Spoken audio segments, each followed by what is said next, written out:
Welcome to episode 220 of the Whatnauts Review Show, where every week we pick a story and we talk about it. This could be a movie, TV series, anime, manga, comic book, audio drama, all kinds of entertainment. We watch it, read it, listen to it, and then we come back here and we talk about it.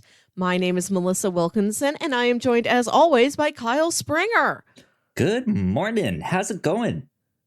Good. How is your weekend going, Kyle? Pretty good. I did a whole lot of nothing yesterday. That's fun sometimes. Sometimes you just need that. I passed out at like 2 p.m. and took a 3-hour nap. It was great. What? We're very different people. If I have free time in my day, I invent something to fill it. I'm like actively trying not to do things. But like, let me just stay here. Let me watch a TV show. I'll start it and be like, all right, no, sleep. Okay, let's go take a nap. Wow. But the weekend has been good. It's been a lot of fun. So there you go. Well, what about you? Yesterday, I went to go see 3,000 Years of Longing, which is the new movie by George Miller, director of everything from Mad Max to Babe Pig in the City. That'll do, pig. That'll do. And this movie stars Idris Elba and Tilda Swinton. And while we've been watching Fringe, I look at the observers and I think just once I would really love to see a lady observer.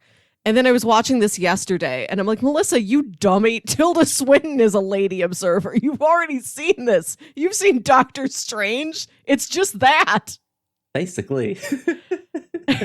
So here's a weird, before we get into actually talking about season 5 of Fringe, here's a weird like movie revelation. I guess not revelation, but just like tidbit that I was told and found out that had no idea about, that I probably would have paid attention to a certain movie a little bit more had I known this thing. So there's a movie I think came out last weekend or this weekend, I'm not sure, called Bodies, Bodies, Bodies. Yes. And I saw a preview for it not too long ago. I forget which movie I went to go see that had the preview. I could care less about the or I couldn't care less about the movie. It had like Pete Davidson. Is that his name? I'm not sure. That is his name. The guy who did the New Year's thing.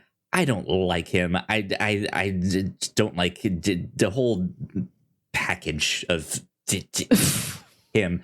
But it looked just like your typical like teen horror movie. I found out Lee Pace is in that movie.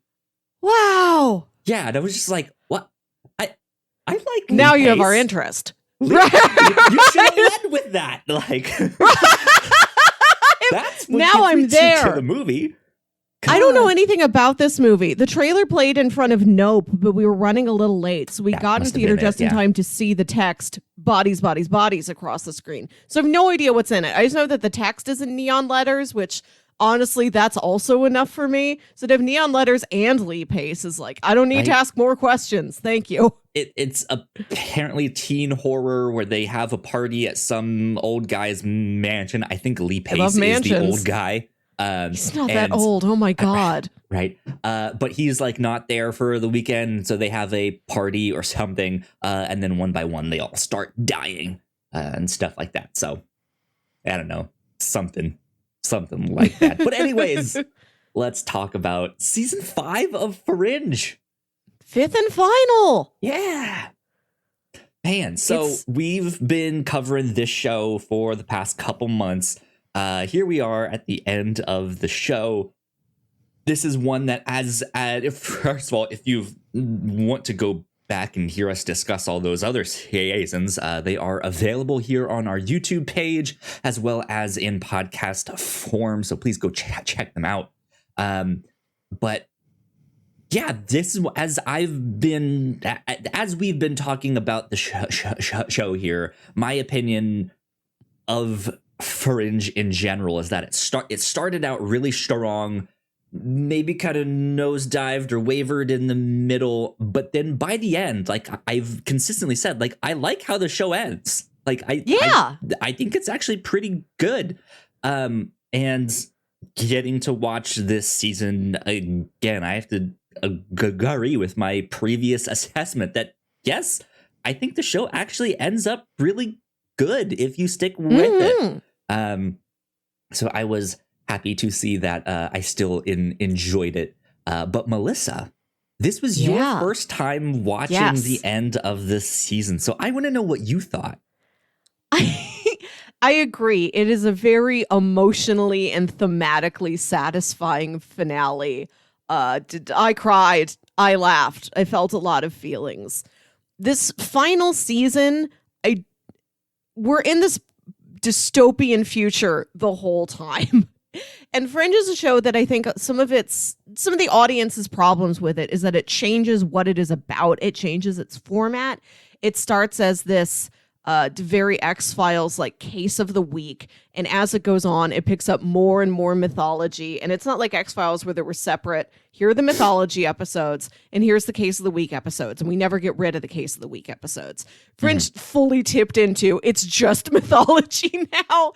And this is the first season where I did miss that procedural element.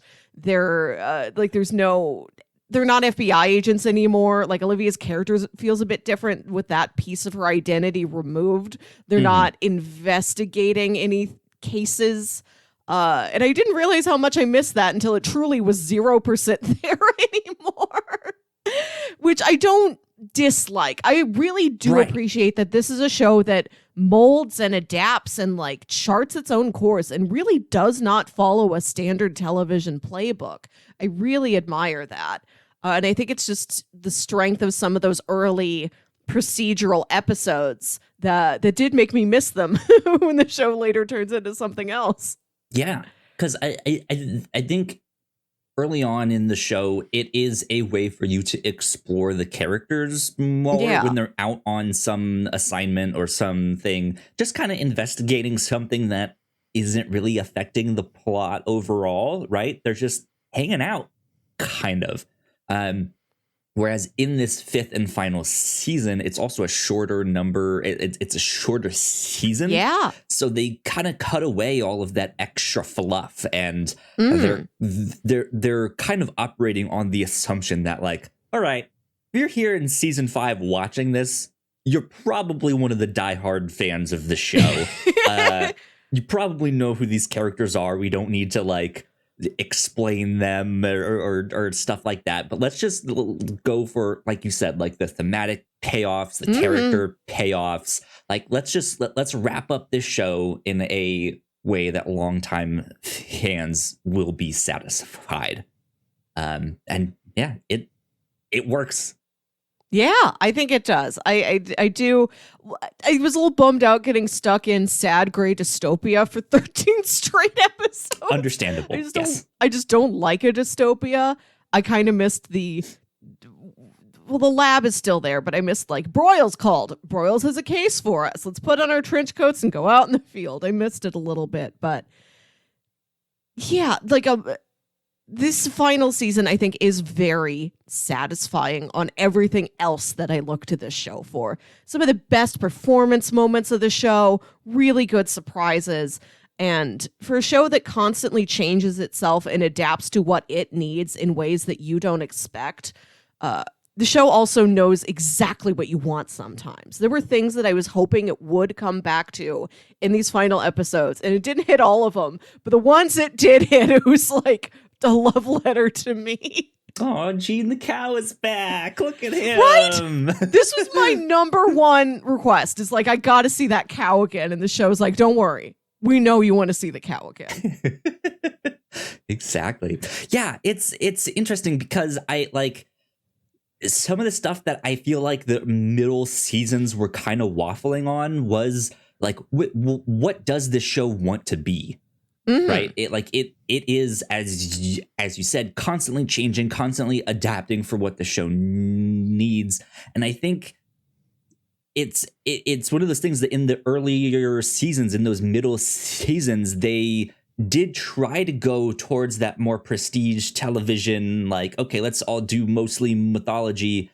And they threw in a couple of those like case of the week things in there. But in those instances, it felt awkward. It was like, okay, we clearly see that you're trying to do something else. So these case of the week things just feel like filler, and it just like it doesn't fit.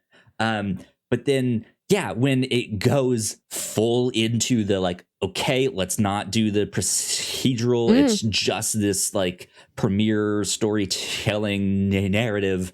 They also, like I said, they trim the season down so they can like it can be inappropriate length and not feel too long, which I appreciated because yeah, it is in this kind of dystopian future, which we'll get more into that once we get into spoilers of like how they got there and stuff, because that can also maybe be a little confusing for people. But yeah, they dive fully into that, and I think on one hand, yeah, I do miss the procedural stuff, but because they went just full cannonballed right in, I think it did make a big splash, and it worked. I think it's a series finale that is satisfying for the characters and their journey. I think it is. It's not necessarily satisfying on a like, well, what was going on here? Like, what was that happening here? There are still some mysteries out there that just, I think it's clean enough. Yeah. And like, this is a show that's really, I don't have a lot of plot questions about it. Like, I can hand wave away like plot things that don't super connect for me because the heart of the show is so strong and so consistent, and I'm never confused about how the characters feel. And that really is the important thing here. It is reflective of the Lost finale, where there were plenty of people who were very upset about how it didn't answer all the questions. But if you're there for just the character journeys, it excels at like finishing off those character journeys. It is so strong with that. And that is the rewarding thing for us. That's what made us, chalk it up as a win in our columns. Like, I learned where all the characters wound up. The character journeys were emotional. That's all I need. I don't care about the polar bears. Right, yeah. Which they answered the thing about the polar bears. If you were paying attention, people. It's all there. You got to look closer. You've lost another try if you've not rewatched Lost. Or if you've only heard, like, people complaining about Lost and you've never really watched it all the way through yourself. Please do it. Right. Cool. Yeah, I say Fringe is worth checking out. It is a show that it makes some bold decisions. If you have not seen this show, I think it still holds up too for the most part. Every now and then there might be some CGI that is maybe questionable, but for the most part, this is. I will say. Putting this final season in a dystopian future does mean we are free of all the Sprint phone product placement. Sure, yeah.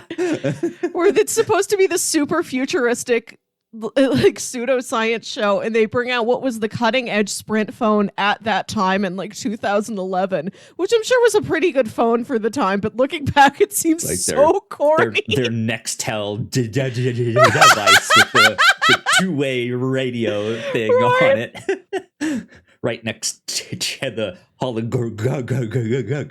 holographic Star Wars projector that they had in this season, right? Yeah. Good God. Yeah, this was a lot of fun. I highly recommend this show. Go check it out.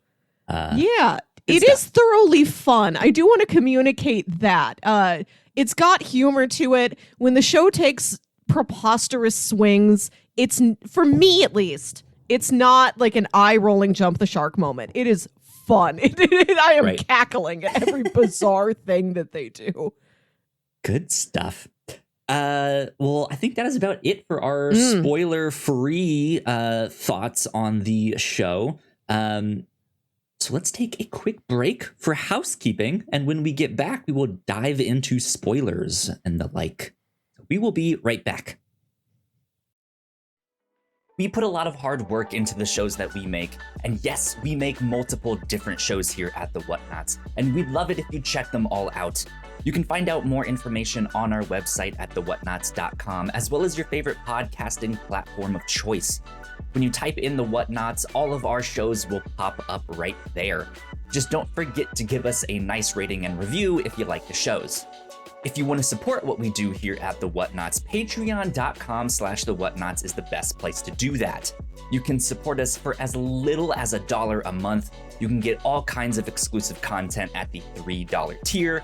You can also get a shout out and a thank you on all of our shows at the $5 tier. You can support us on Twitch by subscribing to our channel at twitch.tv/thewhatnauts, and we would love to have you all join us for our live streams and talk with us in the chat. And lastly, we have merch. If you'd like to grab yourself a shirt or a sweatshirt or a mug or something else, go to thewhatnauts.com/store to pick up some merch today. And we are back. A big shout out to all of our Patreon supporters. Thank you so much. Thank you. For supporting us. It means a lot. We appreciate it. Cool things that we have been up to here at The Whatnauts. If you are a video game fan, Gamescom is happening right now. So we are looking at all of the new trailers and announcements and all of that stuff. This past week, we got to talk about Opening Night Live, which is the kickoff event for Gamescom, and Dead Island 2, which was announced. The first trailer of which came out 8 years ago and then just kind of disappeared. And then they were like, it's back. Here it is. We finished it. So good stuff over there. On the Captain's Log, Melissa, you and I switched podcasts for a week. I gave you some to listen to, and you gave me some to listen to, and then we came back on the show to discuss them and our experiences listening to one another's podcasts. I thought that was a lot of fun. Yeah. It was a blast. And then She-Hulk. We have our reactions to She-Hulk up on our YouTube channel, as well as the Reactor Core. So go check that out. We will be continuing our reactions to that week in and week out. But yeah, I think that is about it for housekeeping right now. So without further ado, let's get into spoilers. So yeah, dystopian future is what we're in here. This was an interesting turn. I kind of forgot that they did this. And they stuck with and like the way they get there is odd and strange, because like this entire show, we start with universe with the blue credits, right? The main universe. Then you have an alternate universe that we find like by the end of season 1 into season 2, the red credits, right? And then we get parallel timelines within the main universe. So we have like timeline A and timeline B in universe 1. If that makes sense. Yes, that's exactly it. Universe 1 prime blue credits. Universe 2 prime red credits. Then they reboot the timeline and we're still in universe 1, and then we have amber credits. And I bring this up because this is something I talked about last week. Is I kind of hoped we would get back to the original prime blue credits universe, and we never did. We have the dystopian credits throughout the entire season, which are initially very funny. I like them, but it's like, I don't know. I do like where the show ends with the time reset. I think I was just hoping for like a little bit of a larger time reset. Yeah, they still hadn't recovered from the loss of timeline blue, and we do get a reset for timeline amber though. Yeah, so like we have these two parallel timelines, and sometimes it seems unclear exactly like which timeline they're in per se, because it's not the original timeline. So you are in timeline B of universe 1, but you're in the future. Like there is this future. So it's really weird to kind of follow on that. Like that's the one we ended up in for the final season. Yeah. That is maybe one of the more disappointing things, I think, of just like I just want to be in that original series.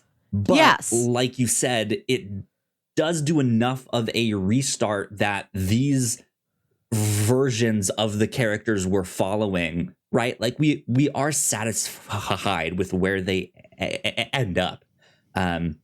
Because at the end of season 4, we're told the observers are coming. Dun dun dun. Yeah. Right. And that is what season 5 is. It's a time jump. The observers are here. It's about 20 years in the future-ish is what they said. Well, there was also a small time jump between the end of season 4 and like the start of season 5, or like the like opening scene of Peter and Olivia like out on that picnic in the park, stuff like that with their daughter. And that's when we see the observers first invade.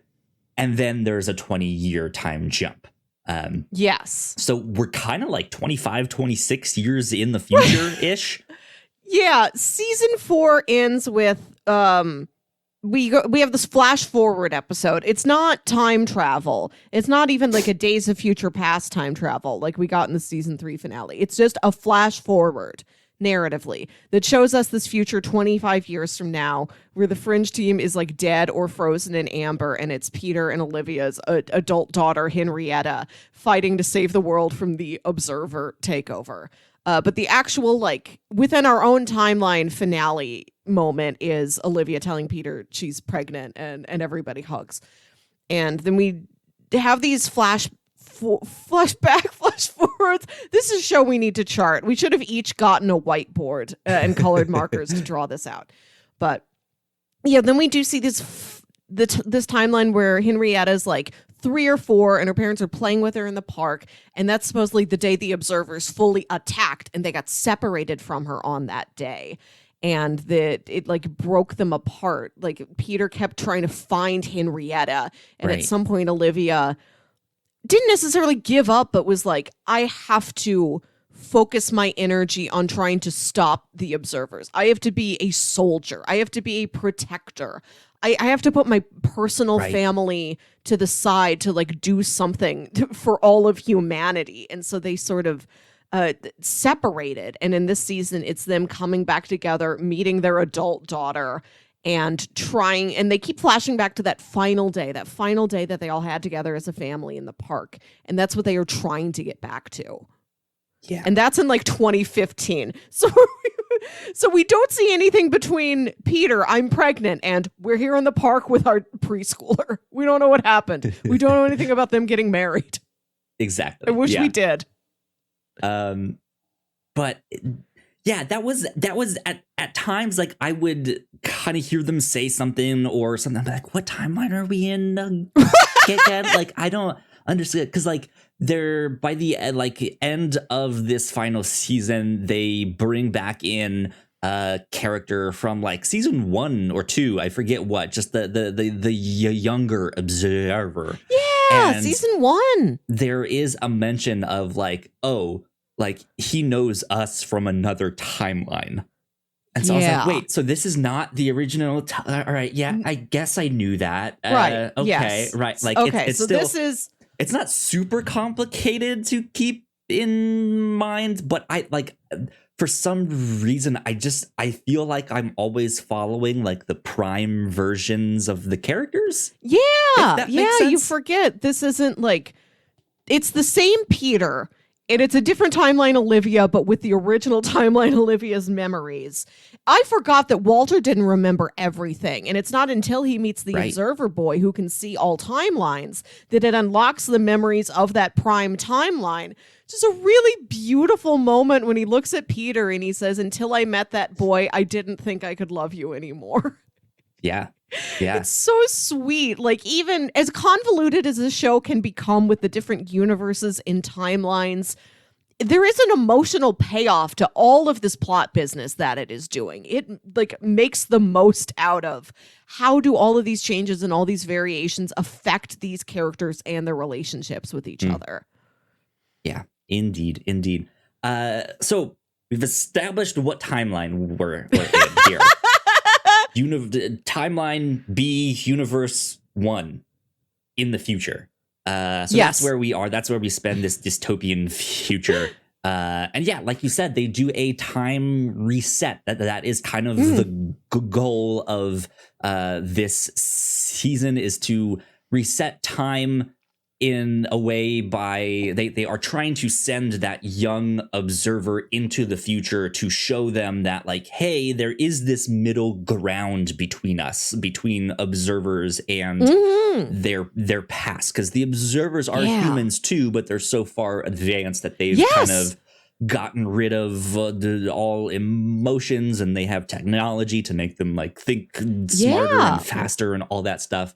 But this young child is kind of like the middle ground, the hybrid that, like, hey, you can still see all of time how you see all of time, but these emotions are important. Like, you need to be able to empathize and to do all of that stuff to build a better future. And by doing that, if they send him into the future, they won't send the original observer team back to the past to study, like, what are these human things that we used to be? What are they? They'll just never come back to the past, and will start to forge ahead in a new direction. And by the end of it, that's what happens, at least as far as we know, and at least as far as the show cared to tell us. But man, the final scene in this, great ending to this show. I love it. It's such a great callback to things from, like, the White Tulip episode is in season 2, and it's a really beautiful episode where the white tulip is this symbol for it, which it's something we've revisited throughout the series. We see it a couple more times. It's in the 1985 episode. Walter is scared to tell Peter, hey, I stole you from another dimension.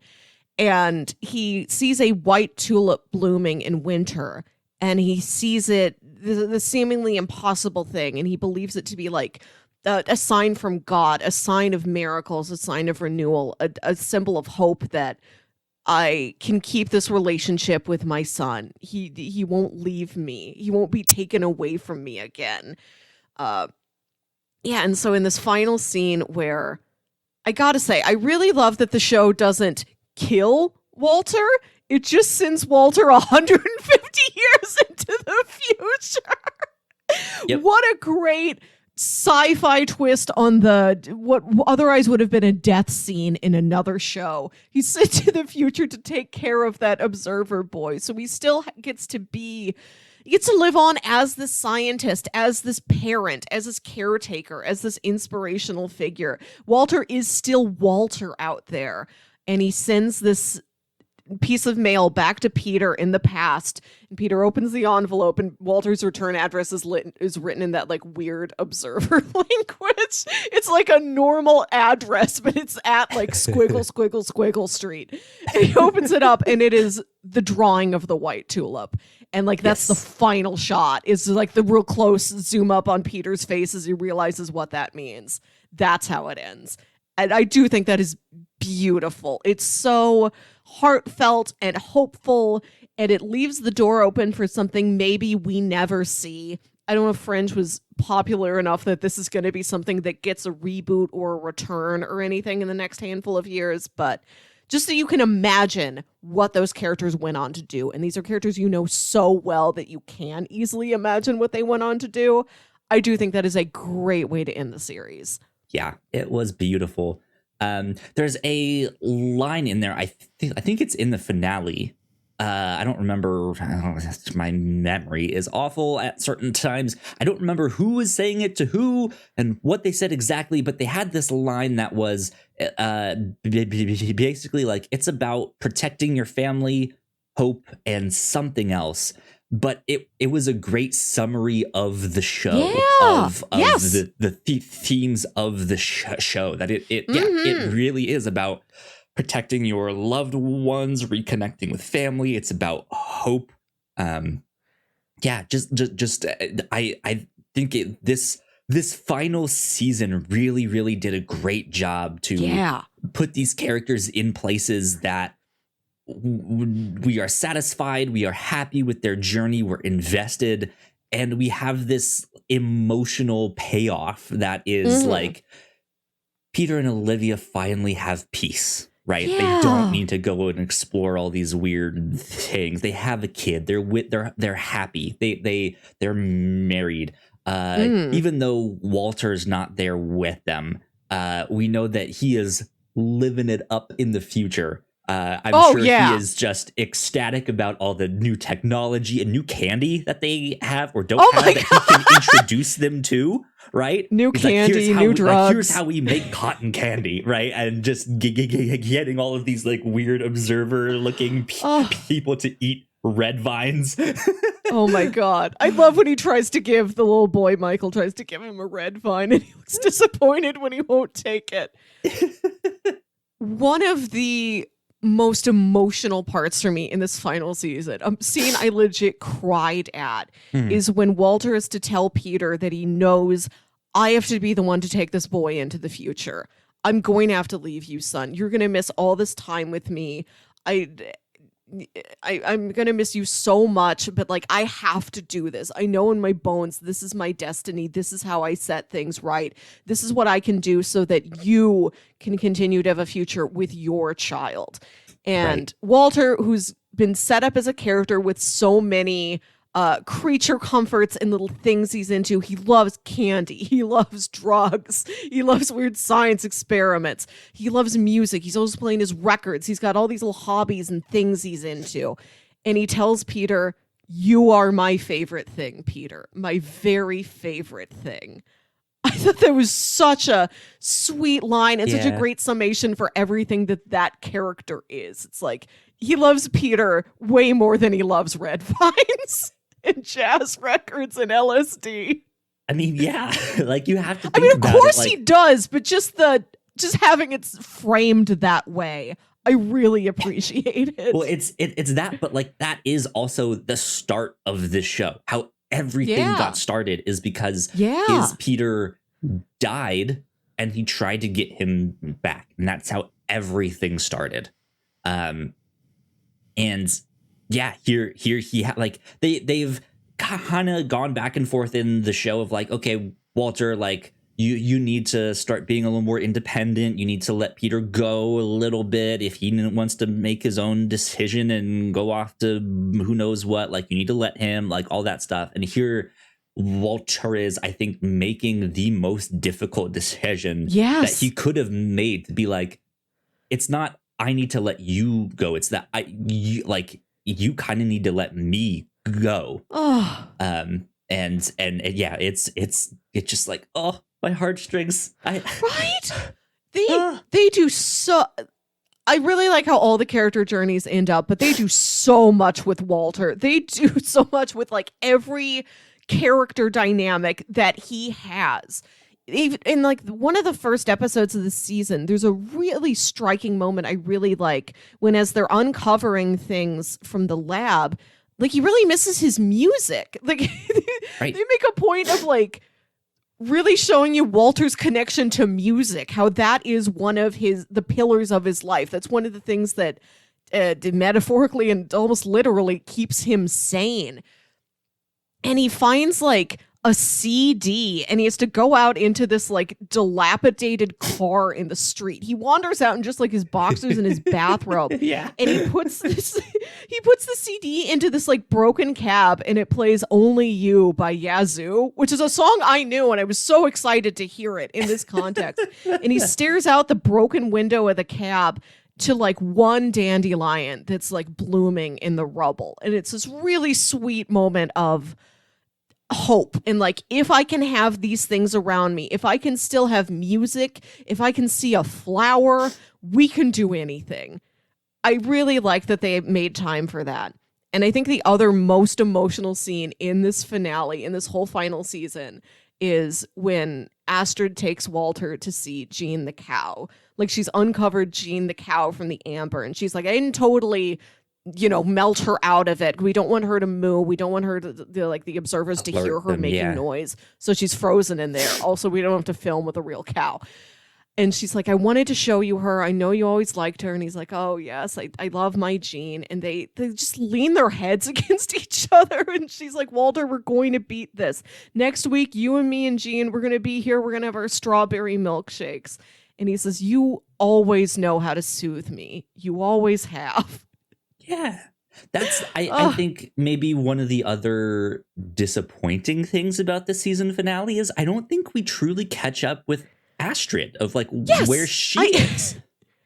Yeah, we don't know in this 2015 future where we see Peter and Olivia and Henrietta playing in the park. On one hand, I really like that it is just like sunshine and green grass and emotions, and it's really narrowed in on this one family on this one day. But also I'm like, what's Astrid doing? What's Broyles doing? Where's anybody else in the cast in this timeline? What became of them? Yeah, exactly. Yeah, that is I think I absolutely loved Astrid as a character throughout the show. She got some amazing moments for her character development. But yeah, unfortunately, at the end of the day, she is kind of the side character. That is just like the constantly recurring side character, which sucks. But she is absolutely a part of the integral part of the team there. There's we just don't get to catch up with her. Yeah, there's another really great moment where she realizes something that nobody else has been able to crack in this final plan, and Walter grabs her and kisses her on the forehead and says, my dear, you are a genius. And I'm happy the show is like, yeah, we don't do anything without Astrid. Like, if you took Astrid away from this, they would have died in season 1. They probably would have. The show does have affection for her, but also she never is on the same level as the rest of the cast around her. Even as the show dwindles down to in this final season, we don't see a lot of Nina. We don't see a lot of Broyles. Lincoln's not there. Charlie's gone. It's just the immediate, Bishop Dunham family and then also Astrid. And I wish they would have, elevated her up a little bit more, given her a little bit more to do. But I like everything that they do use her for. I just wish there would have been more. During so many scenes, they will just cut to her face, and Jessica Nicole's her face is so clear, representing all these emotions. Mm-hmm. Everything's written right on there, and it's so. I love that we do get these moments, like when Peter turns himself into an observer, which we have to talk about. There's just a shot of Astrid, and she just looks so shaken. Repeatedly, they will be in the middle of some dramatic scene and you cut to Astrid and all you need to know is the look on Astrid's face, and you can read it so clearly, and you almost don't need to check in with dialogue. You just look at her and you know how she's feeling. But also it's we keep cutting to her and she looks so sad. Can anybody put a hand on her shoulder and be like, hey Astrid, how are you doing?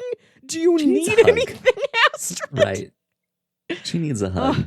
So, so let's start diving in a little bit more to the observers as well as Peter Observer here. So something that I don't think I put together until this final season is that the original observers that came back, there was 12 of them, which I don't think we knew that exact number, but they were all named after a different month.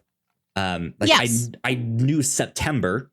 Yeah. Right. We've heard that name, but I don't think we had necessarily heard the other names of the observers. Well, I think we did. There's that one who who begins to care for that girl who's destined to die in that one episode. His name's August. I think we do have a November or December. The early half of the year, I don't think we hear from. They're not specifically named. I don't think it was a detail that really stuck with me. That was just oh, they're all named after months of the year. Interesting. Okay. But then yeah, I don't know if that is like code names or stuff, because like it was a team of 12, so that they just happened to be like, hey, your name happens to be January and that guy over there happens to be February, let's keep this rolling, right? Who knows?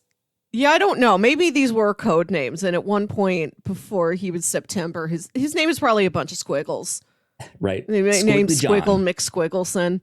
Squiggly John Squiggly Doe. Squiggly John Squiggly Doe. Yeah, but so like I didn't like that didn't stick with me. But then like one of the main observers that the show, I think in season 3 and 4 gave us was Winmark. Yes, and just how he's maybe a little more in charge, or a little bit more like, okay, it's no longer time for scientific observation. It is like we are enacting our plan to take over, and we have destroyed our world. We need we need a place to live. So let's just go back in the past and do it again. So that was interesting to kind of see their plan, that it did not go into space travel of like, because that is a weird. It seems like for all of the like infinite wisdom that the observers have, that they can see multiple timelines and all this stuff, it really feels like their plan is, well, that's a problem for future me, and so I don't have to deal with that right now. It's like, we destroyed the planet, so let's go back in time, and then we will continue living until like it will change the course of that planet, sure, but like will they meet up with what was the observers back then? Like, is there any kind of time loop here going on? Like, what is happening exactly? It really feels like look, there's probably going to be some issue, some confrontation, something. That's a problem for another day. But yeah, they did not get into like space travel, like, hey, we need to go find a new planet to live on. It was all like, let's just stick here. Like, let's just stay here. We're all about Earth. And I do think at the beginning, you really have no clue what the observers are. And I do think it's an interesting twist that they are humans. They're just humans from centuries in the future who've evolved and sort of designed themselves to be like these all-knowing, no-feeling beings. All logic, no emotion. Right. Yeah. And I don't think you knew that like they've got a thing in the back of their neck that makes them an observer. So when like it's technology, yeah. So when their backs are against the wall and Peter's like, I don't feel like we have any more options. We have to beat these guys. We have to do this for Etta.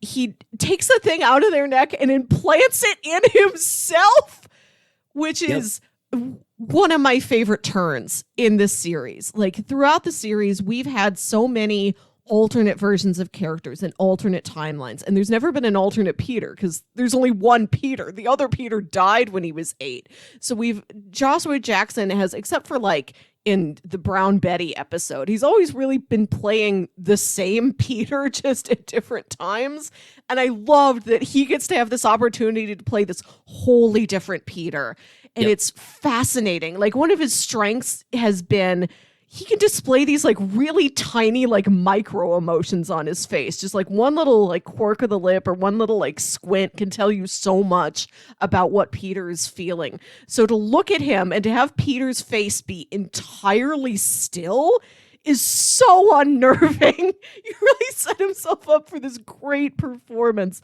And I love the slow turn to where he's picking up observer characteristics like the head tilt, like the stillness of the face, but he still is Peter. Like there's a slow descent into all the Peter stuff being lost.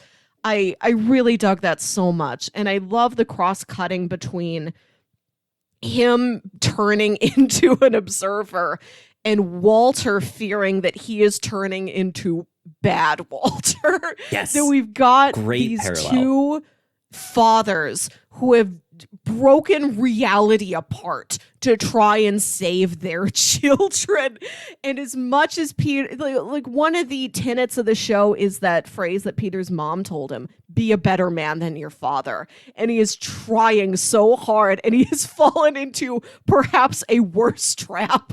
Right. Yeah. Let me stick this unknown technology in my head to the point where his hair is falling out. Like he is physically changing too. It's not just that he's now smarter and, you know, he's coughing up blood or something. No, like his hair is full on falling out. Like I'm becoming bald like an observer. Yeah.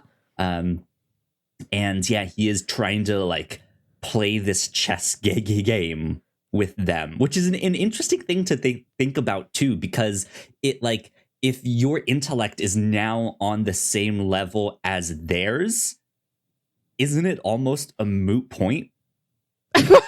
Right? Like I think it's just like playing chess with someone at the park as a normal person, right? Like I guess, but it's strange that he is like making all of these manipulations and calculations. If I place a coffee cup here at this exact angle at this certain time, like, yeah, that stuff is so cool. But yeah, it is just strange that is it's interesting to me that that's also working against the observers. Like it's not something that they can immediately tell or calculate themselves. Like that was like, oh, like they like, huh, interesting. They don't know that someone obviously placed that coffee cup right there at that specific like moment to make it so that it falls when this guy walks by. Like it feels like they should be able to pick up on that, but they don't. I mean, eventually they kind of do when they like, but it's after some other revelations that's like, okay, this shouldn't be happening. Let's take a closer look here. And it's like, oh, okay, there's all these little manipulations and stuff. It must be Pete Zerver or whatever his name is. Zerver. we have Walternate. We have Folivia. What is Peter's observer name? Is it Pete Zerver? Pete Zerver. But yeah, it's a fantastic show. Like you said, it's great that he finally got to play this like wildly different character. But yeah, good stuff. I want to shout out, another character who got to do something really great is Nina. Nina's a character who's been around since episode 1, and I like her okay, but I never felt like we really got that great of a sense of her. Like, I don't feel like I know what Nina does when she's not on screen. I don't know what Nina does when she goes home. I don't know her private life. Like, she never felt quite as richly illustrated as the other characters. And maybe I'll watch the show again in the future and I'll be like, I really get Nina now. Who knows? Yeah. But I love the final scene they give her where she's in this confrontation with the observers, and they like tilt their head at her like they do at everything, and she's like, do you know why you do that? It's a lizard trait. It's something lizards do. That was a fascinating scene. Yeah. Right. After like they've accused the humans of being animals for like taking observers and doing experiments on them. And she's like, you were humans. And to make yourself smarter, you removed everything that made you human. You're the animal now. Like it is. Yeah. It's kind of sad that my favorite Nina scene is her last scene, but I'm glad that they gave her, it's like such a powerful ending. I appreciate that a lot. Yeah. It's like you said, Peter also starts picking up these traits too with the head tilt. It is almost this like instinctual thing, which like she is right. It is more animal in that sense. But yeah, like they are tilting their head a certain way to let sound in more, or it right, like I forget exactly what she says there, but it's to let the like vibrations hit a certain way so that they can pick up more of it. It's just like super small detail, but it's fascinating. Just like, interesting. Did they experiment at one point with like, is there some kind of animal traits that we can splice into our DNA or program in this technology that we know is more effective, or who knows what? But yeah, that was a fantastic scene. I liked that one a lot. Yeah, I really liked the return of Broyles that we get. I love that reunion scene he has with Olivia. That's so sweet. She loves him. You forget how closely bonded those two characters are. Right. This wonderful reunion. She's just like, I like seeing him again. Philip. Yes, I know. I love whenever like people in an investigative like procedural hierarchy just fall into calling each other by their first names. Like when they've become that close that it is Philip and Olivia and not Agent Broyles and Agent Dunham. I love that every time. I love getting to see Markham the bookseller one more time. Yep. Good stuff with that.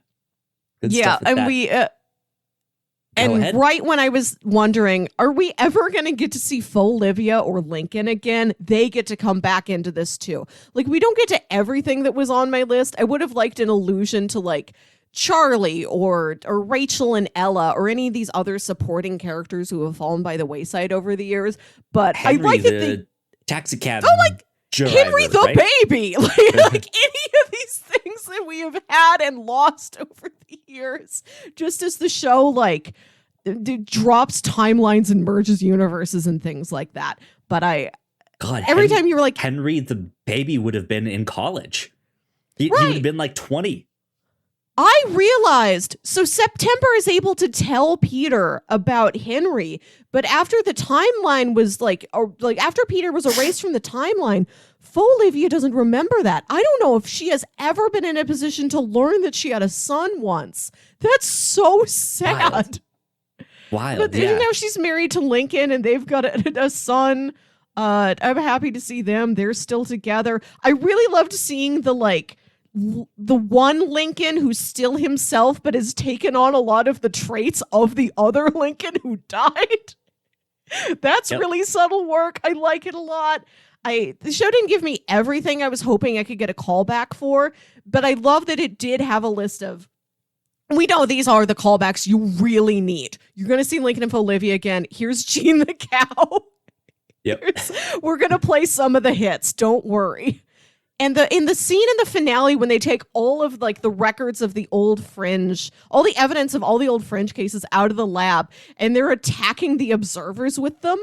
And there's this awesome scene of just Peter and Olivia walking down this hallway in these gas masks to protect them as they walk past all of these observers who are dying by like their faces closing up. A parasite crawls out of their chest. Real just sharp butterflies cut that one. Fringe events on them. Fantastic. Great stuff. Excellent.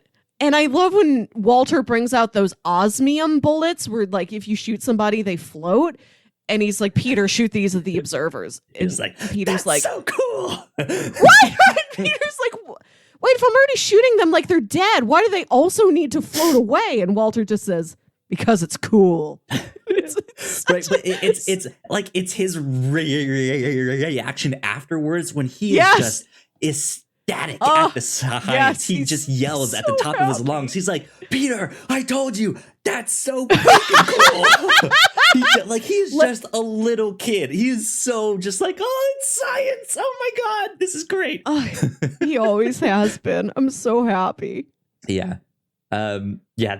That I think we finally get like the ultimate version of Walter here by the end of the show, because not only is he as smart as he should be, he's all put together, right? Because he has those missing pieces of his brain, but now he also has the memories of the other timeline. Yeah. So he has this like childlike nature that I think was completely missing from Walter Arnett, right? So we get the like super sharp, super smart, just having fun Walter, which he is able to like by the end, as we've discussed, make these tough decisions.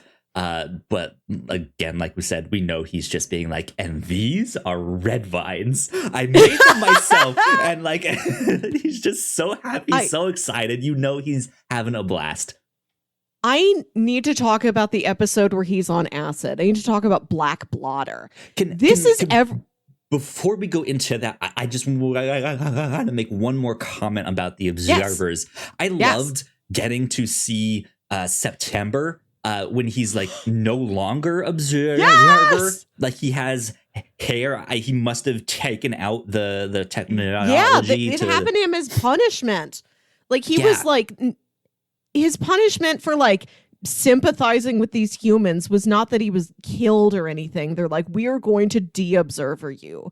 You still live, but you are banished from our kind. You're a human now. And he's like, joke's on you. I like it better this way. That's what I've been trying to do all along. This was shocking to me. I could not take my eyes off of him. He looks so different. He's so handsome as just a human man. I was so surprised. Yeah, it's really interesting. That really reminded me of watching like Star Wars Rebels, the cartoon and stuff, when you see some of these older clone troopers that are now no longer in the army. And it's just like, what do they do? Like they were literally made in a lab to be a soldier, and now they're no, like, it's just, what do they do? And so, yeah, they do all these things where like they grow a beard, they get into like I'm a farmer now, or I have this hobby and I collect records and stuff. It's just like, wow, you're actually like expressing this individuality besides just your name. And that it's just, again, one of these like little smaller details. I loved it though. So that is the last thing I had to say on. No, thank you for bringing that up. I really liked getting to visit him again. I like that we find out that Michael is his son. I'm not exactly clear on how, but I like that we do have this repeating pattern of these fathers and children, and every sacrifice that you go through, every like world-breaking thing you go to, like not just personal sacrifice, but like I may be screwing up time and space trying to protect my child. It seems like Michael, the young observer, might have been like a lab grown observer, right? It's not it's like, hey, September, who's the lucky lady over there, right? You know what I mean? Now you're human. September, you dirty dog. I wish, if only. It's not. I think he's somehow in the time that we have not gotten to see him lab grew this child and then sent him back in the past somehow, some way. Well, what I was confused about was that like the observers at large make these kids using like biological like donor material. And I'm like, how did they get it from him? Did he like, can you just go to, like, it's a sperm bank? Like, hey, can I give you some of my sperm and you give me like $50 or whatever? I don't know how much sperm costs, but did he like volunteer to do this? Did they take it from him? I don't know how, like, if he has been ostracized from the observers, he got to be the father of an observer kid. I don't know how that works. Might have even been that like before they decommissioned him, they like put the stuff in motion to get his DNA to keep the lineage alive or whatever, what have you, and then he just broke in and stole that one. I don't know. This is my boy. Who knows? And I love that as he's become more human, he's like, when I first met him, I did not have feelings for him because I didn't have feelings, and now I do, and now he's my boy, and I want to hold his hand and walk him into the future. Walter, I have to be the one to do that. You stay with your son and I'll stay with mine. And then he gets shot or something in the final battle. I think I blinked and I missed him getting injured, but suddenly he can't do it, and Walter has to leave. He has to go and walk into the light of the future. And the final interaction he has is that like there's no dialogue, it's all music, and you just see Peter mouth, "I love you, Dad." Yeah. Great stuff. Such a great send-off. Right. But Black Blotter. This is the episode that I wish last season's drug episode was. Or the one from season 3, the animated one. I was much more like A-okay with this. Yes. Like, this is fantastic. This is how you mix that stuff. Whereas I feel like I've expressed that, like, maybe in certain things it was like, okay, they wanted to do an animated series, and okay, just like this maybe didn't hit exactly like they wanted to. So, like, when we talked about that episode, we're like, it's neat that you did want to animate it, but like this should be weirder. You should go farther with this. And this episode was weird in a lot of really great subtle ways. Like Walter is like watching a tape of his team talking, and then they tap him on the shoulder and he turns around, and that's happening in real life around him. His mind was like turning what he was seeing into one of these Betamax tapes they're watching. He sees this like absinthe Tinkerbell flying around, and she's green. And then they walk past a tableau of like him crossing over the threshold to the other universe. And there's another one of those fairies on the other side, but she's red.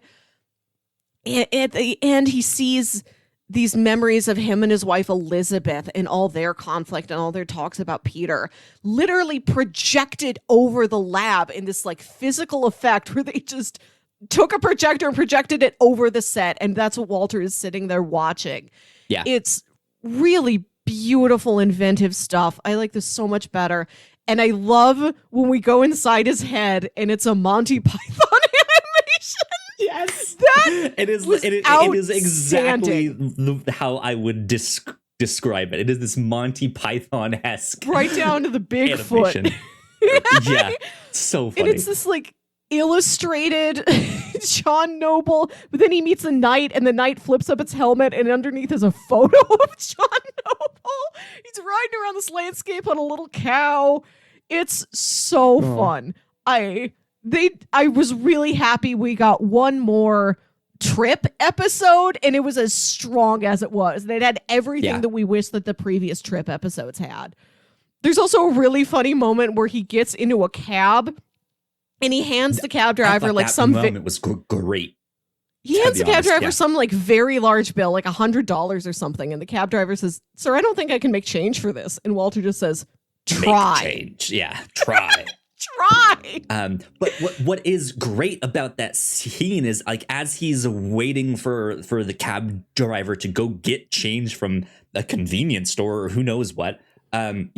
He's just sitting there looking in his notebook, reminiscing on all of the like machines that he's supposed to build to beat the observers, and he's tripping balls the entire time, just having a great time to the point where someone then like knocks on the way, like a butler type character. Oh my God, that's right. Knocks on the window and is like, "Excuse me, sir, would you like to re-up on your LSD?" And he was just like, "I don't mind if I do." And he takes more LSD while he's waiting for the guy to get back. But then there's this really, really cool moment where he like looks back down in his book and looks up, and he's just in a completely different car, completely different location. The transition between all of that was chef's kiss. It was great. Exactly. Like, he just lost time. Like he has no idea what's happening. That I thought was fantastic.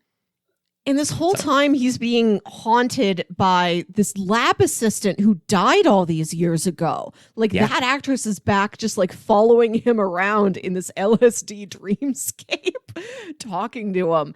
A lot of really good choices in that episode. Some really great trippy footage this season. I love the episode where he goes into that alternate universe where all the physics are wrong. and like it's this MC Escher building, and like that's where Yes. like he hid, like him and September like hid Michael once. I think this is what predicted the back rooms. This is so back rooms. This one like haunted, broken apartment building he goes into that just has like stairs missing, and like the you flip upside down, and like floors are like just looped and plastered over each other. And then the doors, like you walk down the hallway of this apartment building, instead of having numbers on the doors, it's all the glyphs, it's all the ciphers. So they're here in the show, but we still don't really. I love those ciphers, like how they're like in the show and outside of the show. We don't really know exactly what they mean or where they come from. Exactly. Ah. Yeah, I mean, I think like we've been saying, it's a fantastic like wrap up to what this show has been. It's a great send off. I was absolutely satisfied. Yes. It's strange to think, because it's a leap. Like it's an end to the show that I don't think we knew we were getting. We knew we wanted, like all that stuff, but it leaves you so satisfied. Like I think, to me personally, for how much I liked season 1, I would have liked to go back there more. Yeah. Right. Like that. Like this is why I'm not a writer. I would have gone back to that, back to the ZFT, back to somehow wrap up all of that stuff, which they kind of did, but in a much less satisfying way. Right. There were at the end of, it was season 4, was it like midway in season 4? Was it the end of season 3 where like they find William Bell and he's about to make this alternate universe? Oh, that's the end of season 4. Yeah, just like that. Like looking back on that now is just like, what was that? Like, I don't know. Happening there? That was weird. If somebody asked me, hey, can you explain ZFT? I'd say, oh, no, I can't. But if you want me to chart like Peter's crush on Olivia, that I can do. but like no matter what you want out of the show, you can come at it from that angle and you can get it. Yeah. But I feel like I would have gone back to those early Fringe events, back to the pattern, which I know the pattern was technically solved. But like there are just things in that I would have wanted to go back to, that they started to do in season 4. It's like, okay, let's bring back, what's his name? He'll be back here. There's a new pattern, right? That they started to do all of that, but then from them just being like, actually, you know what? We're gonna stick with timeline B, but we're also gonna jump in the future. Like that's not something you really expect of like, this is where we'll focus to end the show. And again, it's a bold swing and it pays off. I think so. Yes. Yeah. I missed, finally I got to the place where you had kind of been missing the procedural element. Like once I was stuck in dystopian future, then I was like, oh, I missed them just going to like a weird car crash in Pennsylvania or something. But it's all like they do this dystopian future premiere television show that is not a procedural so well. Like they do, yeah. Like if this was just a sci-fi television show that was not a procedural from the start, this is exactly the kind of stuff that I would have wanted from that show. I love this idea of like finding all of these tapes like hidden in the amber, like to go back to that like Dharma Initiative kind of initiation tape. Just like that is a trope in sci-fi that I love. These like old VHS tapes that uncover some like hidden detail about what's going on, or are some initiation tape. That is just I love it. It's so cool. But yeah, like it is exactly what I want from that kind of show. So at the end of the day, I have to say, like, this final season Hazen, they knocked it out of the park. Like I think thought this was so. fantastic. Yeah, I loved where all the characters ended up. I'm happy. In like last episode, I was talking about how I know this is a show that's going to have a happy ending. And it is, there's tragedy there, but also, like I said, Walter didn't die. He's just living a different life in the future. Peter and Olivia and their daughter are together. I guess Astrid and Broyles and Nina are fine. We don't see them, but we can presume they are okay. Yeah. Like, it does end in a very warm-hearted, very hopeful place. It gave us these callbacks. We got a mention of Samwise. We got one last burst of psychic power from Olivia, which was also on my callback list. Like, let her just go full Cortexiphan one more time, please. Yeah. Right. Good stuff. I do want to put this out there, Melissa. I think I mentioned this when we covered season 1. I've not explored it, so I don't know much about these. But there are comics in the Fringe universe here. So I just looked these up online. There are 3 series of Fringe comics, 3 volumes that I guess you guys can check out if you are interested. It says the first and second series, each one, it looks like it's made by mostly different creative teams, but they delve into the early history of the Prime Universe Fringe team. So if you want to know some stuff about like before like Walter got out of his like all that stuff, I think that's what it's exploring. It's more of a prequel, I think, or it might be like other missions that just didn't make it in this show. They go to explore this thing or that thing, right? But the third volume, I'm gonna read this off of the like fandom.com wiki thing here, is entitled Beyond the Fringe.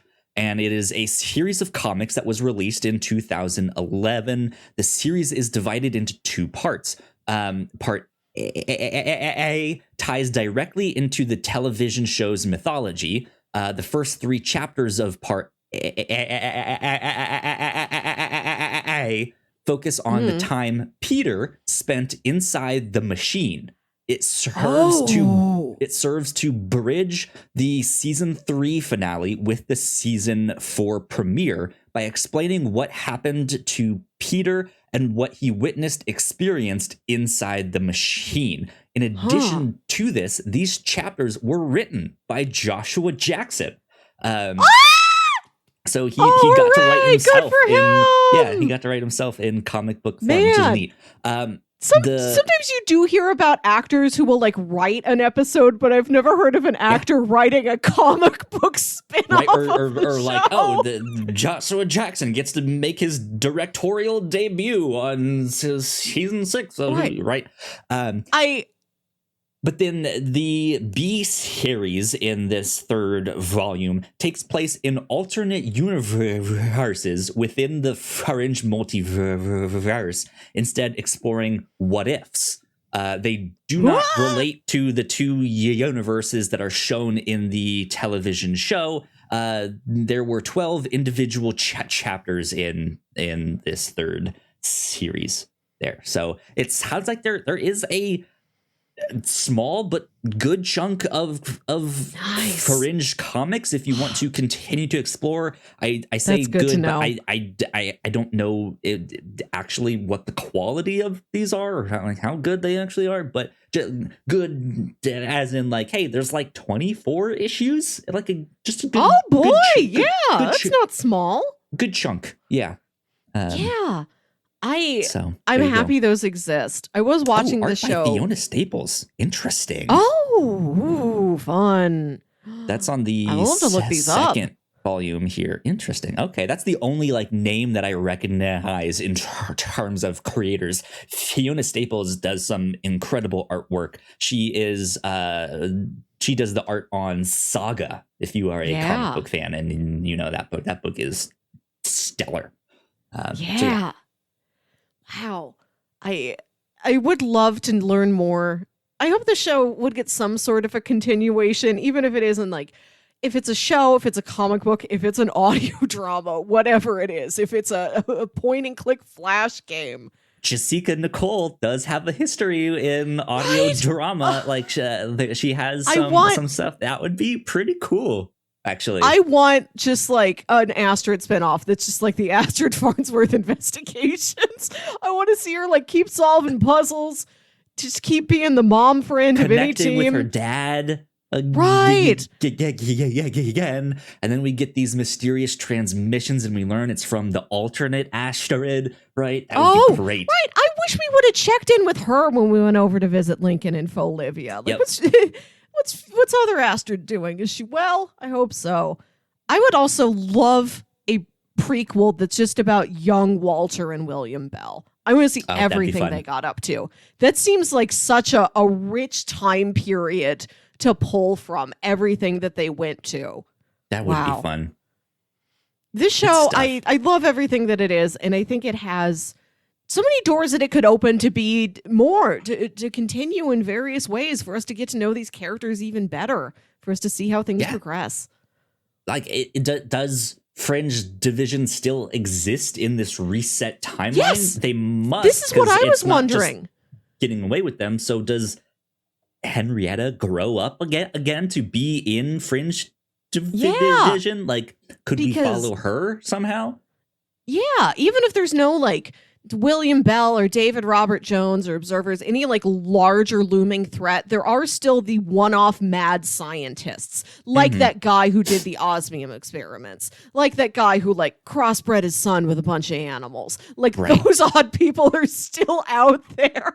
You can still investigate those cases. Exactly. Yeah, there's that, like, I cannot say enough good things about this show and how much I enjoyed it. But yeah, it makes sense why people aren't like I think because of the bold swings, because of the just it felt like they were one thing and then was this other thing and then multiple timelines and time. It's understandable why people jumped off and was just like, okay, we're gonna go watch something else. But if you stick it out, great stuff. Yes. I can definitely see this not being somebody's cup of tea, or maybe one part of the show is but another part isn't. But if I don't know if I've like, this is very much an X-Files, but also I've never seen anything that's quite like this show. How it's so strong on the monster of the week, sci-fi, like theoretical science things. It's good, really good at the character relationships, a good romance, a good father-son relationship. I love that Walter and Astrid's relationship is like the third most important relationship in the entire show. They have such a unique bond. The show's good at so many different things. I was really impressed, really grateful for the time we spent here. Yeah. Good stuff. I think that's kind of about it for Fringe, for all the stuff that I have to say on that. Good stuff. Go watch it. Good. Go check it out. Yes, please. Go check it out. Let me open up Bingo here because it is time for us to check in on Movie Trope Bingo. Let me bring this up over here on screen. There we go. Do we have any final things that we can do? Meeting yourself thanks to time travel? No, I have breaking the rules of time travel, and there is time travel in this season, but I don't think the rules are necessarily broken. Because there's not really any rules to break. I don't think we spend enough time with the time travel and what the repercussions are for us to cross this square off. Yeah. But do you know what I think we could get? Is Mysterious Scar. This goes a bit beyond scars. It's when they go to the town where the people are like developing bark on their skin. they don't really explain what it is. It is mysterious. We know it's some kind of infection. The longer they stay there, the more it manifests. But it beyond that, they just like, we need to be here, get something, and then move on. And they, in a weird way, were also observers in their own right. Like, they are recorders of history. I couldn't quite track that episode, but I did love that little boy had heard Legends of the Fringe Team and True Fringe Team fan comics. That was funny. Do you think we can get Mysterious Scar then? Why not? Yeah. I'll say yes, because that is that I think counts. Oops, I don't want that. Let me see here. That does give me a bingo. What is happening here? Don't do this. Don't do. Come on, guy. This is what I want. I have 10 bingos, Kyle. Here we go. What? You are 10. But I've also got everything left that I have to get is in one row. I've got one really Mysterious Scar one. There we go. Yeah, you have one row here that is just you put everything that is not in all of the stuff that we watched here. I have a few things spread out in different rows here. I still have villain with a pet, reaction of animal to judge trustworthiness, character who connects to computers, spaceship AI, Hans Zimmer score, no time to eat breakfast, the next James Bond movie. And then meeting yourself thanks to time travel. Yeah. So good stuff. I will save that and bring us back over here to the main screen so we can do recommendations. Yes. Recommendations. Melissa, if you had to recommend some things to people, what might they like? If they enjoyed this, what else might they like? Oh, I was struggling to think of new recommendations that I didn't already list when we talked about season 1. So I went through streaming services. I was looking at different sci-fi movies, and on Netflix, they group sci-fi and fantasy together. And I came across a movie that I never would have thought of on my own, but I think is such a solid companion piece to Fringe, which is the movie Big Fish, Tim Burton's Big Fish. This is a movie with some truly fantastical imagery, and it is a father-son story. It's about this dad who tells all these exaggerated, larger-than-life tales, and his son grows up so frustrated, like, Dad, why are you always lying? Why can't you be honest with me? Dad, I feel like I don't know you. None of that stuff really happened, Dad. And it's about him looking into his dad's past and learning about how many of these, whether maybe they were exaggerated, but the core of that experience is true. And he learns what a truly lovable and loving man his father was. And it really makes an impact on who he is in his own fatherhood.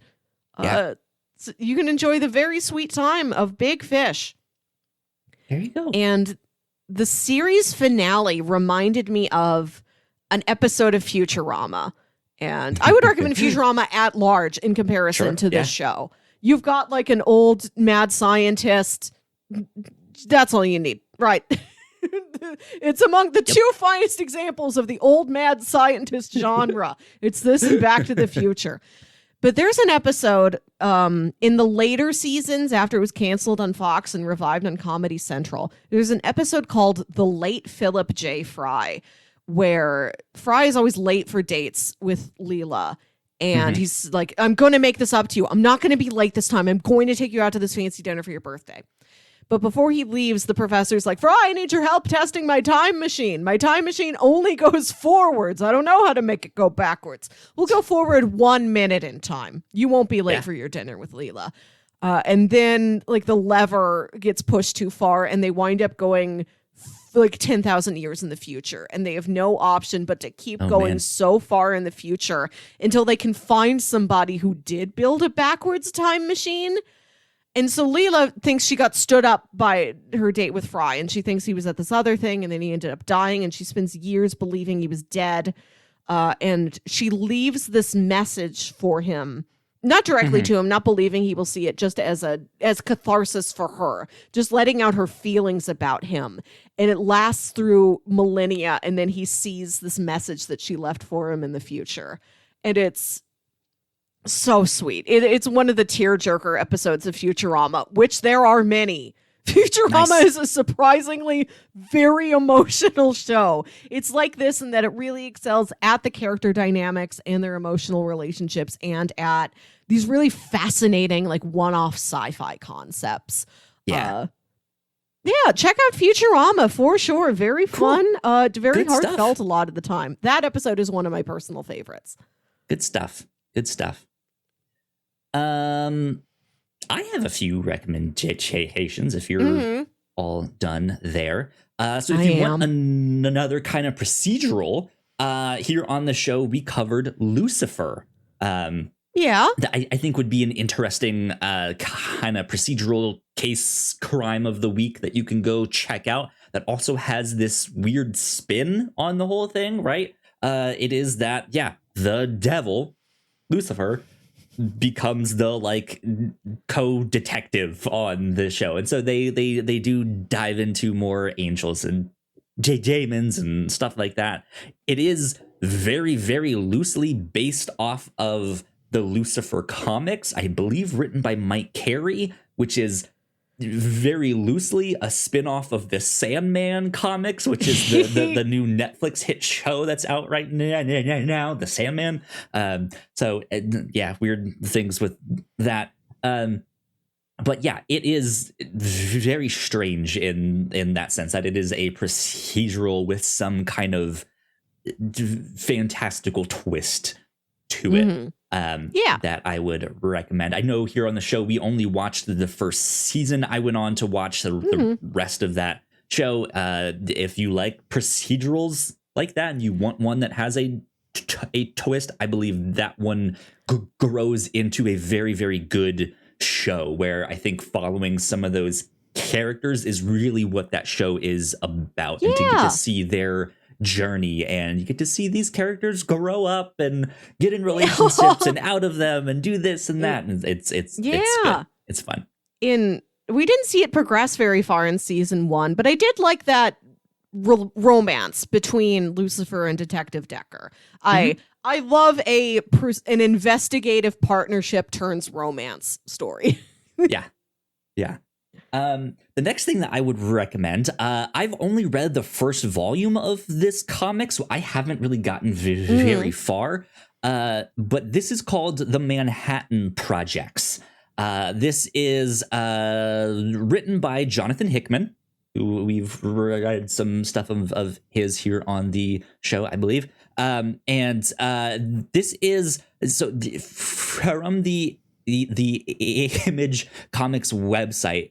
They say, what if the research and development department created to produce the first atomic bomb was a front for a series of other more unusual programs? What if the union of a generation's brightest minds was not a signal for optimism, but foreboding? What if everything went wrong? And then according to Wikipedia, it says this is a story about an alternate history at the end of World War II in which the Manhattan Project was a front for more esoteric science fiction ideas. This series is monthly, blah, blah, blah, blah, blah. There's a handful of volumes of this series. You have characters like Harry Truman and Lyndon B. Johnson and Albert Einstein and Oppenheimer and all this, Fidel Castro, like all of this stuff. So if you want to dive into like weird science, weird sci-fi, but then in an alternate U.S. history, Manhattan Projects could be right along. Yeah, it's a good one. That one there. But then if you want to go the more horror route, there is a more recent series that is still coming out monthly called Department of Truth by James Tynion IV. That is kind of this like the alternate history, but is more about the power of belief and the more that people believe in something, the more true it becomes. And so if more, for example, if more people believe that Bigfoot is real, he eventually will become real. There is a tipping point at which, like, well, shit, he exists because people believe in him. So it's this weird kind of more conspiracy theory driven story that dips more into the horror of belief and stuff like that. So I like that. Yeah. less mad science, more mad conspiracy stuff, Sure. which is interesting there, that I would recommend. So yeah, there you go. One more shout out. Sometimes I make playlists for these ongoing monthly series. Really, I've just done it for Venture Brothers, Mr. Robot, and Halt and Catch Fire. And I thought I couldn't get enough songs together for Fringe. I tried. I made a playlist. I never got more than 10 songs on there. But there's so much good music used in this show. Just look up a Fringe playlist on Spotify. I found one that I think was called Walter Bishop's Fringe playlist, and it's all the music he plays in the lab, which is nice. perfect for me. I love I have my dad's music taste, and a lot of that overlaps with what my dad likes. Really good use of music on the show. I love the use of David Bowie's "The Man Who Sold the World" this season. When they first find those Betamax tapes and quietly in the background, Walter was playing the Moody Blues song "Nights in White Satin," but because it's on this garbled Betamax tape, the audio is coming in all distorted. It's very eerie. Look it up, listen to it, and it's great music to work to. Cool. Yeah, you no matter what your job is, you feel like you're a mad scientist at your lab when you put on these songs. Right? There you go. Cool. Okay. I am ready to pitch what we are doing for our next couple months for our end of the month special here. Melissa, I've given you a sneak peek. I've actually pitched this once before on the show, but I think this would be a great addition, not only to the show, but fits perfectly in the end of the year here. There's it's a comic. There's 6 volumes, so it would work perfectly for us to do 2 volumes each month, and that'll go through the end of the year, because we don't do one of these end of the month specials in December. It's holiday time. But what we are going to be covering the next 3 months here is a comic called Kaiju Max. Like I said, I've pitched this before. It is a prison story, but it is all about kaiju. It is all about what if there is a prison filled with kaiju, and this is just a wild story. I have heard nothing but great things. It is written and drawn by Xander Cannon. He does the entire thing. I've wanted to check this book out since it first started coming out. And I heard about it on Talking Comics, one of my favorite comic book podcasts. And I've just been like, man, that's a book that I want to go check out. And since this year, I have been trying to get more kaiju content here on the show. We've already done the original Godzilla. We did Destroy All Monsters. We've done Pacific Rim in the past.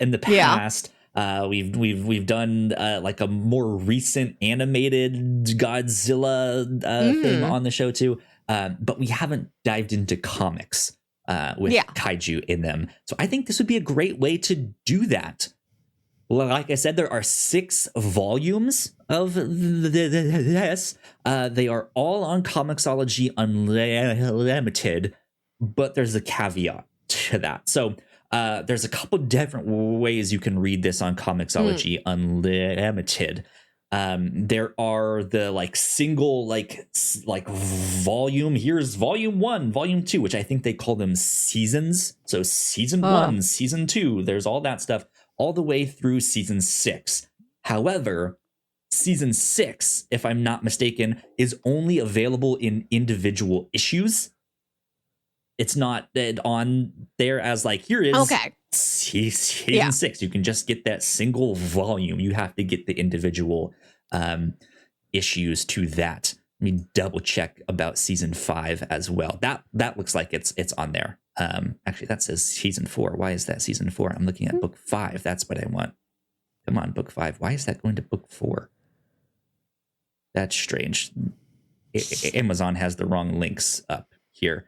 So it season 5 might be a similar thing where you have to do the individual issues. However, for volumes 1 through 4, there are these like ultimate deluxe editions that collect volumes 1 and 2 in there, and then deluxe edition that collects volumes 3 and 4. Those are also available on Comixology Unlimited to read that way. So that kind of works out perfect for us because we can just read that deluxe edition, and then it's on there, but it's kind of the Wild West for volumes 5 and 6 there. So and who knows, maybe that will be collected by the time we get to it in a couple months. Yeah, we can hope. Indeed. So I'm super excited. Let me see if I can pull up this. So here's deluxe edition book 1. Let me at least read this description here. It says, "Welcome to Kaiju Max, where the worst of the worst monsters are safely locked away from the human world. Electogore is ripped away from his family and struggles to determine who to trust, which gangs to avoid, and when to take on the big man to show you aren't to be trifled with." With tons of extras in this deluxe hardcover edition, it collects issues 1 through 12 of the blah, blah, blah, blah, blah, blah, blah, blah. 2-time Eisner Award winner Xander Cannon. Here we go. Cool. Good stuff. I'm excited to check this one out. You've spoken of it very highly from what you've heard others say. Right? Very highly. Everyone seems to love this book that I know has like read it. So I've been like, man, I need to go check that out. So let's do it. Kaiju Max. Yeah. We will do this at the end of September. And as is our tradition, instead of the last weekend in October, because we got to save that for Halloween stuff, it'll be first weekend in November and then again last weekend in November. Correct indeed. But next week here on the show, we are about to go into September. And in September, the first 2 weeks, we like to do, what we call Shame-tember. So I pitched a series of movies that are on my list of shame. The one that Melissa picked was the Godfather trilogy. I have never seen the Godfather trilogy. That's why it's on my list of shame. And it worked out perfect because we can both watch it for the first time. So that is what we will do for this next week. If you are following along at home, the Godfather trilogy, that is what we will be covering. I'm excited to finally dive into it, because like I've mentioned a few times here on the show, or at least on the Captain's Log, I recently watched the Offer on Paramount Plus, which was fantastic.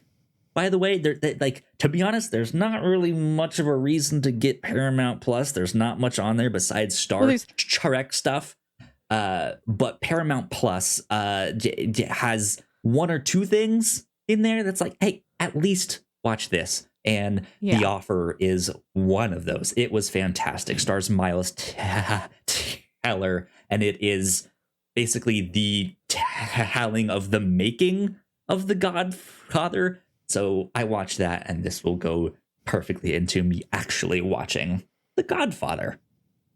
So, good stuff. Yeah, Good stuff. I look forward to it. It was convenient that you pitched something off your How Have I Never Seen This list that was also on mine, albeit a bit lower. Yeah. So we get to both knock this off our list. Indeed. Well, that is about it for this week. So, Melissa, where can the people find you on the internet? You can find me on Twitter and Instagram at Wilkywit. That's WILKYWIT. And listen to my other podcast, Saturday Morning Obscurities, show where me and my brother Jams talk about weird old kid shows you feel like only you remember. And as one last recommendation, check out the French podcast, Observing the Pattern. They do an episode by episode recap. Currently, they are like a little bit into the beginning of season 4, and they're on hiatus while the host is busy with college. But they are coming back. They're planning to finish it over the next several months, year and a half, whatever. I really like it. It's really smart. It's been great supplementary material.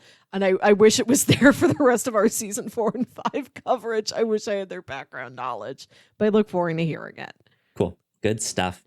If you guys would like to stay up to date with me, I am at Yo Kyle Springer on Twitter. And if you guys would like to stay up to date with all of the stuff that we do here at The Whatnauts, we are at The Whatnauts on Twitter. So please go like, share, and subscribe. That would help us out a ton.